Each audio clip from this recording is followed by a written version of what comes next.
अस्सलामुअलैकुम, आदाब, सत श्री अकाल दोस्तों। मैं हूं डॉक्टर नबी आलम, फिजियोथेरेपिस्ट, जुम्मी चौक, सोता मोहल्ला, बदायूं से। आज हम जिस टॉपिक पर ये वीडियो बना रहे हैं, ये बहुत ही कॉमन परेशानी आप लोगों को आसपास देखने को मिल जाती है।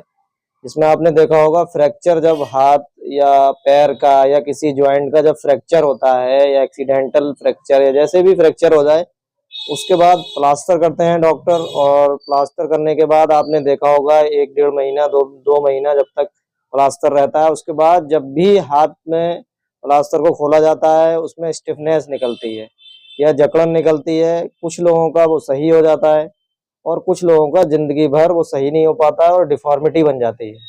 आज हम इस वीडियो में आपको ये बताएंगे कि आप अपने घर पर कुछ एक्सरसाइज कर कर ही इन जॉइंटों में जो स्टिफनेस आई है आपकी फ्रैक्चर के बाद, वो मतलब जो आपका ऑपरेशन हुआ है या आपका जो प्लास्टर हुआ है, उसके बाद जो दिक्कत आपको आई है और जो जकड़न स्टिफनेस आई है, उस जॉइंट को आप कैसे खोल सकते हैं। देखिए, आप बहुत सारे लोग एक्सरसाइज नहीं करते हैं दर्द की वजह से। देखिए, जब भी आपका प्लास्टर खोले, उसको तुरंत बाद आपको एक्सरसाइज करनी है। कुछ घर पर एक्सरसाइज करिए। अगर आपको घर पर एक्सरसाइज से सही नहीं हो रहा है, तो आप फिजियोथेरेपिस्ट को दिखाइए। इसमें मेन रोल फिजियोथेरेपिस्ट का होता है और फिजियोथेरेपिस्ट ही इस दर्द को सही करेगा और इस बीमारी को सही करेगा। देखिए, हम आपको इसमें बताते हैं, जब भी किसी पेशेंट की कोहनी से फ्रैक्चर होता है या यहाँ से, तो प्लास्टर यहाँ से लेके यहाँ तक बांधा जाता है। इस प्लास्टर में होता क्या है, एक एल्बो जॉइंट स्टिफ होगा, रिस्ट स्टिफ होगी, ये सारे जॉइंट स्टिफनेस आ जाएगी, इनमें जकड़न आ जाएगी।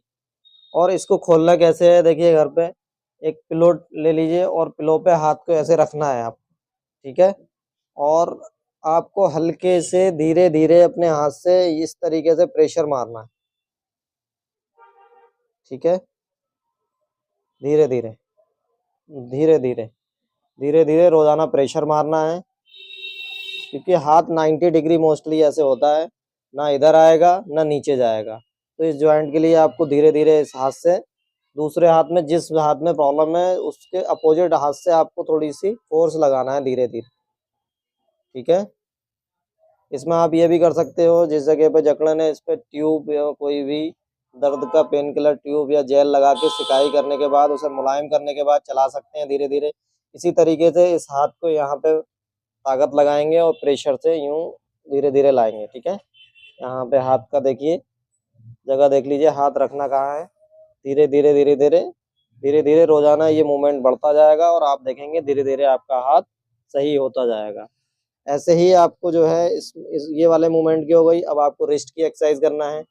रिस्ट को भी आपको देखिए, ये वाला मूवमेंट हल्के से धीरे धीरे, फिर ये वाला मूवमेंट धीरे धीरे, ठीक है। ये वाली एक्सरसाइज हाथ से पकड़ के कर सकते हैं, ये धीरे से, फिर ये धीरे से, ठीक है। ये दोनों एक्सरसाइज ऐसे करते रहिए।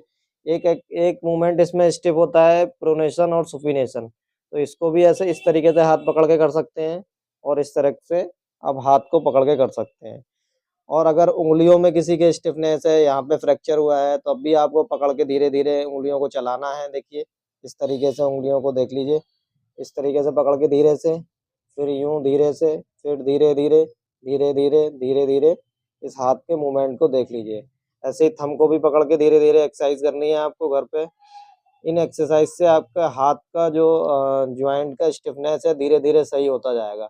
अगर किसी पेशेंट का देखिए शोल्डर जाम हो गया है, फ्रैक्चर हो गया है, तो शोल्डर में भी आप एक्सरसाइज कर सकते हैं। दोनों हाथों को यूं पकड़ के और धीरे धीरे एक्सरसाइज करिए, ठीक है। इस तरीके से कर सकते हैं, ठीक है।